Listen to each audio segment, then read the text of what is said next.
ke nake so, ko zan halaka ke nake so. Ba wani shirin shaidan, ka jima kana wannan zargin a ranka, yanzu ne kawai ka bayyana fito fili. Baka kyauta ba, a matsayinku na zamanku da Zuhura bai kamata kana zarginta da irin wannan ba. Yanzu idan ta koma duk ran da ta yi wani abu za ka yi ta kallanta da wannan abu ne, bai kamata kuma kana yin haka ba. Haka ne umma, a yi haƙuri a ƙara ba mu uzuri a karo na farko tunda wannan abin bai taɓa faruwa ba. A yi haƙuri mama. Shi kenan, kai mutumin kirki ne, amma ya kamata ka danga masa faɗa, bai kamata yana yin haka ba. Ya sunanka ne? Ni sunana Zuhairu Hajiya. To me sana'arka?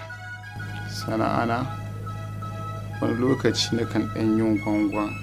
Na ce iyayenka ku suna da rai?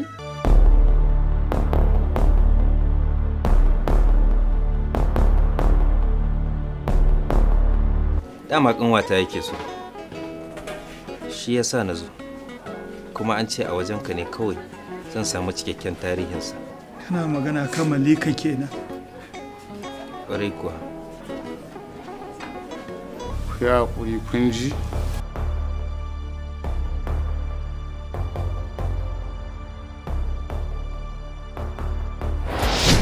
Ke nake so, ko zan halaka ke nake so. Mun ɗora muku cikakken shirin a tashar mu ta YouTube mai suna Rahama 24 TV.